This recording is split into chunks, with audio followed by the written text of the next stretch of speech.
Les choses ne se passent pas comme prévu pour l'Iran, ni à l'intérieur, ni à l'extérieur du pays. Les Houthis n'écoutent plus le CGRI. Un troisième porte-avions américain vient d'arriver au Moyen-Orient. L'Iran a tiré sur des navires indiens, après leur avoir donné l'autorisation de traverser le détroit d'Ormuz. Et maintenant, il y a une tempête diplomatique que l'Iran doit gérer avec l'Inde. Et par-dessus tout cela, il y a une guerre civile en cours entre le CGRI et la direction iranienne. Le CGRI critique désormais ouvertement les négociateurs qui négocient au nom de l'Iran. Il semble que l'Iran soit sur le point de se fragmenter en de nombreux morceaux, avec de nombreuses factions différentes. Alors, entrons dans le détail de tout cela.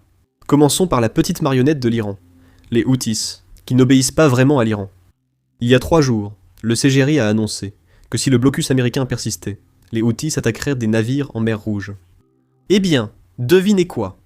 Hier, un porte-avions américain, le plus grand de tous, est apparu en mer Rouge, et les Houthis semblent ne pas avoir l'intention d'affronter ces géants.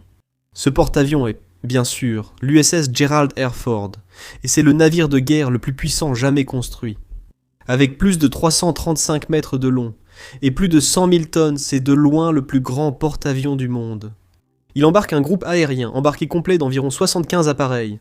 On y trouve des F-18 Super Hornet, des UA-18 Growler et des U-2D Hawkeye. Et devinez quoi? Il y a seulement quelques jours, il a battu le record américain de la plus longue mission depuis la guerre du Vietnam, avec près de 10 mois de déploiement. Il a commencé son déploiement en juin 2025, se dirigeant vers la Méditerranée, depuis sa base d'attache à Norfolk, en Virginie. L'armée l'a redéployé dans les Caraïbes en octobre lors de la plus grande concentration navale régionale depuis des générations. Là-bas, il a aidé l'armée américaine à capturer le dictateur vénézuélien Nicolás Maduro. Ce porte-avions est maintenant au Moyen-Orient. Il a pris part au début de la guerre contre l'Iran depuis la Méditerranée, puis a traversé le canal de Suez pour rejoindre la mer Rouge, une première pour lui. Un incendie dans la buanderie l'a contraint à retourner en Méditerranée pour réparation. Mais tout semble réglé, et il est de nouveau en service. Pour l'Iran, la situation est d'autant plus préoccupante qu'un troisième porte-avions contourne la corne de l'Afrique pour rejoindre le Moyen-Orient sous 3 jours. Il s'agit bien sûr de l'USS George H.W. Bush, et cela signifie que très bientôt les États-Unis auront 3 porte-avions actifs au Moyen-Orient une fois que le cessez-le-feu aura expiré. Et comme si cela ne suffisait pas déjà, un énorme pont aérien militaire américain est en cours depuis 2 semaines. Davantage de munitions, plus d'équipements et davantage de moyens logistiques affluent dans la région. Cela signifie qu'à l'expiration du cessez-le-feu mardi, sans accord de paix ni prolongation, la guerre reprendra et il est possible que les États-Unis y retournent avec plus de puissance de feu qu'il y a 1 semaine. L'Iran n'est certainement pas prêt pour cela. Militairement, il n'avait aucune chance auparavant. Et maintenant, c'est encore pire. L'armée américaine a annoncé ce matin qu'elle se prépare à monter à bord de navires liés à l'Iran prochainement. Le blocus américain dans le golfe d'Oman dure depuis plus de 5 jours maintenant. Et selon la mise à jour la plus récente, les États-Unis ont refoulé 25 navires qui ont tenté de franchir le blocus. Pas un seul navire n'est sorti des eaux iraniennes depuis le début de ce blocus. Et cela signifie que l'économie iranienne est en train d'être étouffée en temps réel. Et nous le voyons tous en direct. C'est peut-être pour cela que, malgré la déclaration du ministre des Affaires étrangères hier, l'Iran affirme maintenant qu'il n'ouvrira pas le détroit d'Ormuz tant que les États-Unis n'auront pas levé ce blocus. Les déclarations contradictoires de l'Iran ont semé la confusion parmi les navires bloqués dans le golfe Persique. En fait, juste hier, nous avons vu quelques navires sortir au milieu du détroit d'Ormuz, mais ensuite, il y a eu d'autres navires qui ont essayé de traverser après avoir obtenu la permission iranienne, et ils se sont fait tirer dessus par le CGRI. Et cela nous montre la fracture qui s'est produite au sein de la chaîne de commandement iranienne. Il y a un ministère qui donne la permission aux navires de traverser le détroit d'Ormuz. Et ensuite, nous avons le CGRI qui tire simplement sur ces navires. Maintenant, la fusillade qui a eu lieu ce matin a causé un énorme casse-tête international pour l'Iran. Avant de détailler, laissez-moi vous montrer ce que le président Trump dit sur le revirement de l'Iran concernant l'ouverture du détroit d'Ormuz. Voici sa déclaration d'hier soir. Écoutez bien. Un cessez-le-feu au Liban est-il nécessaire pour parvenir à un accord avec Ogram? Ils sont sans doute fatigués moralement, mais nous sommes là pour aider le Liban à redevenir un pays. Ils ont traversé de nombreuses épreuves et nous allons les aider à redevenir un pays. À quel point Netanyahou vous a-t-il frustré lors des négociations du cessez-le-feu quand il a bombardé le Liban? Cela a-t-il affecté les pourparlers de paix? Nous n'étions pas toujours d'accord, mais il a été un excellent partenaire et nous avons bien travaillé. Il n'y a sans doute jamais eu cela. Il affirme que nous sommes avec le C ici, les principaux débris, la plus grande armée du monde que j'ai construite lors du premier mandat. Je ne pensais pas que je l'utiliserais autant, mais nous avons la plus grande armée du monde, l'arme la plus puissante. Regardez, nous en avions de 101 à 111 selon votre définition, parce que parfois aussi, il sortait par deux. Ce missile a été tiré sur un de nos atouts très précieux qui se trouvait sur l'eau. Chacun de ces missiles a été abattu. Pensez-y, 111 missiles. Chacun d'entre eux a été abattu. Aucun n'est même pas assez près. Personne n'a une armée comme celle-ci. Personne n'a une arme comme celle-ci. Personne n'a la puissance que nous avons. Maintenant, nous allons parler de cette guerre civile iranienne qui dure depuis 2 jours, dans un instant. Mais avant, je veux vous montrer exactement ce qui s'est passé dans le détroit d'Ormuz, parce que nous avons en fait des enregistrements radio de navires parlant avec l'armée iranienne, la marine du CGRI, et vous pouvez voir la confusion à laquelle ces navires sont confrontés. Voici le contexte à connaître avant d'écouter cet enregistrement. Ce matin, quelques navires indiens tentaient de quitter le détroit d'Ormuz. Je suppose qu'ils sont bloqués là depuis le début de la guerre, ou peut-être seulement depuis quelques jours. Je ne sais pas exactement. Mais ils avaient obtenu la permission de la marine du CGRI de traverser le détroit d'Ormuz. Mais une fois arrivés au détroit d'Ormuz, ils ont été attaqués par le CGRI ou quelqu'un d'autre. Personne ne sait vraiment. Mais voici l'appel radio qu'a lancé le navire indien. Écoutez bien, car il devient viral partout dans le monde. Un pétrolier de la marine, Stand My Herald, vous m'avez donné l'autorisation d'y aller. C'est pas Navy, c'est moi qui ai reçu l'autorisation d'y aller. Mon nom est le 2e sur votre liste.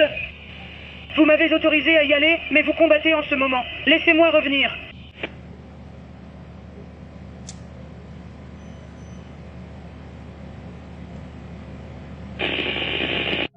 Maintenant, pour l'Iran, c'est un problème majeur parce que l'Iran aime prétendre que l'Inde est un allié. Il tire maintenant sur un navire indien traversant le détroit d'Ormuz après avoir obtenu la permission de l'Iran. On entend la peur dans la voix des marins indiens. Vous m'avez donné l'autorisation. Pourquoi tirez-vous sur mon navire? Heureusement, il n'y a pas eu de blessés, mais cela reste problématique. Ce sont des navires civils, et l'Iran pratique en fait du terrorisme. Ce n'est plus seulement du terrorisme économique. L'Iran tire sur les navires, mettant la vie des marins en danger. C'est clairement un acte terroriste. Et devinez quoi? L'Inde est en fait un pays qui a aidé l'Iran. L'Inde vient d'acheter du pétrole iranien après que les sanctions américaines ont été levées pour les pays achetant du pétrole iranien. Ils financèrent l'économie iranienne, à un moment où cette économie était sous perfusion. Et maintenant, l'armée iranienne tire sur des navires indiens. Encore une fois, c'est un autre exemple de la fracture qui se produit au sein de la hiérarchie iranienne, du gouvernement iranien. Une personne dit que vous pouvez traverser le détroit à condition de nous payer des milliards. Une autre menace de tirer sur le navire. L'Inde, évidemment, n'apprécie pas cela. Ce matin, le ministère indien des Affaires étrangères a convoqué l'ambassadeur iranien à New Delhi parce que les gardiens de la révolution islamique ciblaient et attaquaient 2 navires indiens. Nous ne savons pas exactement ce qui s'est passé lors de cette réunion, mais je suis sûr qu'ils publieront très bientôt un communiqué pour présenter leurs excuses à l'Inde. Sinon, la situation pourrait rapidement s'aggraver. Cela nous montre que l'Iran est son propre pire ennemi. L'ambassadeur iranien affirme que l'Inde est une amie, mais les gardiens de la révolution attaquent des navires indiens, ce qui agace les responsables indiens. Si des responsables indiens voient cette vidéo, je recommande que l'Inde coupe tout lien diplomatique avec l'Iran après ces événements. Concentrons-nous maintenant sur la guerre civile en Iran, déclenchée par la déclaration du ministre des Affaires étrangères sur le détroit d'Ormuz. Avant que nous n'entrions dans tout cela, un petit rappel pour cliquer sur les boutons j'aime et s'abonner juste en dessous. Cela nous aide vraiment avec l'algorithme et cela vous permet de rester informé de tout ce qui se passe, de toutes les vidéos que nous publions. Maintenant, pour tous ceux qui n'ont pas suivi l'actualité hier, voici la déclaration que le ministre iranien des Affaires étrangères a publiée hier matin, disant en gros que maintenant qu'il y a un cessez-le-feu au Liban, le détroit d'Ormuz est grand ouvert. Cela a été une surprise pour tout le monde dans le monde entier, y compris les membres du gouvernement iranien, car ils ne savaient pas que cela allait arriver. Les gardiens de la révolution islamique, furieux, traitent publiquement ce ministre des Affaires étrangères d'idiot. À la radio de la marine iranienne, la marine des gardiens de la révolution diffuse ce message pour que tous les navires l'entendent. Ils passent en boucle ce message disant que le ministre des Affaires étrangères est un idiot. N'accordez aucune attention à ses commentaires. Écoutez par vous-même. Je ne plaisante pas. Je n'invente rien. C'est diffusé sur la radio internationale des navires. Dans le golfe Persique et la mer d'Oman, ici la marine du Sepa iranien qui vous appelle sur le canal 16. Le détroit d'Ormuz est toujours fermé. Nous l'ouvrirons sur ordre de notre chef, l'imam Khamenei, et non pas à cause des tweets de quelques idiots. Si vous voulez passer par le détroit, vous devez demander la permission à la marine Sepa iranienne. Tous les navires ayant un lien avec nos ennemis seront pris pour cible s'ils essaient de passer par ce détroit d'Ormuz. Ils attaquent aussi le ministre des Affaires étrangères à la télévision d'État iranienne. Regardez ce reportage. Ici, nous avons un propagandiste iranien, Hossein Park, qui attaque sans relâche Abbas Argat, à la télévision d'État. Il soutient que l'équipe diplomatique doit représenter non seulement l'Iran, mais tout l'axe de la résistance, du Liban au Yémen. Il affirme qu'ils ont 10 exigences claires dans les négociations avec Trump et les États-Unis qui sont non négociables. Et il accuse l'équipe diplomatique iranienne de manquer de confiance et de ne pas tenir bon. Dans un autre segment, il affirme qu'Aragachi, ministre des Affaires étrangères, agit de façon indépendante et que ses opinions, contraires aux principes du régime, sont rejetées comme personnelles. Il suggère également que cela reflète un agenda parallèle qui n'est pas aligné avec le guide suprême Mojtaba Khamenei. Au fait les gars, juste pour rappeler à tout le monde au cas où vous n'auriez pas fait attention, le guide suprême iranien n'a toujours pas fait la moindre déclaration publique en vidéo ou en audio. Personne ne sait s'il est en vie, dans le coma ou mort. Il est comme le chat de Schrödinger. Nul ne sait s'il est mort ou vivant tant qu'on n'a pas ouvert la boîte. Mais cela crée une situation où chacun pense que ce qu'il croit est aussi l'opinion du guide suprême. Tout le monde affirme. Ce que je dis est juste car c'est ce que dit le guide suprême. L'autre camp en Iran dit pratiquement la même chose. Non. Ce que je dis reflète la pensée du guide suprême. Cela semble mener au chaos. Mais c'est logique quand votre guide suprême n'est qu'une silhouette en carton. Pendant que cette guerre civile prend de l'ampleur, la répression à l'intérieur de l'Iran continue chaque jour sans relâche. Et je sais que j'ai l'air de me répéter en parlant de ça tous les jours, mais c'est littéralement ce qui se passe chaque jour. Ils arrêtent encore plus de personnes, ils exécutent encore plus de personnes, et l'accès à Internet n'est toujours pas rétabli. Rien qu'hier, l'unité de renseignement des gardiens de la révolution iranienne a annoncé avoir arrêté 127 personnes supplémentaires dans 3 provinces pour des accusations liées à la sécurité. Le communiqué précise que les personnes arrêtées participaient à des émeutes en vue d'une action militaire ennemie. Et juste pour rappel, cela fait maintenant 50 jours que l'Iran est coupé de l'Internet mondial. 92 millions de personnes en Iran n'ont tout simplement aucun moyen de communiquer avec le reste du monde. Et c'est important car cela nous montre que le régime a plus peur de son propre peuple que de quiconque. On le constate aussi en observant les ruses iraniennes. Voici l'état de Téhéran. Des points de contrôle armés partout. Le seul but est d'empêcher un soulèvement iranien. Des gens avec des mitrailleuses sur des jeeps patrouillent un peu partout, donc les gens savent, les Iraniens, les gens ordinaires savent qu'ils n'ont aucun espoir. S'ils descendent dans la rue, ils seront fauchés. Et ce n'est pas du bluff, parce qu'on a vu ce que le régime a fait en janvier. Ils ont tué des dizaines de milliers de leurs propres citoyens juste pour garder le pouvoir. Et c'est pour ça que le peuple iranien a peur. Maintenant, le cessez-le-feu touche à sa fin très rapidement.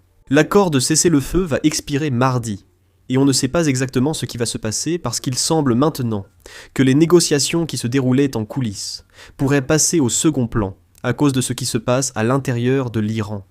Mais cela signifie aussi qu'une fois le cessez-le-feu fini, les États-Unis pourraient devoir décider s'ils veulent le prolonger unilatéralement ou commencer à larguer des bombes. Voici ce qu'a dit le président Trump hier soir. Écoutez bien. Si aucun accord n'est trouvé d'ici mercredi, à la fin du cessez-le-feu, allez-vous le prolonger ou reprendre les attaques? Je ne le prolongerai peut-être pas, mais le blocus restera.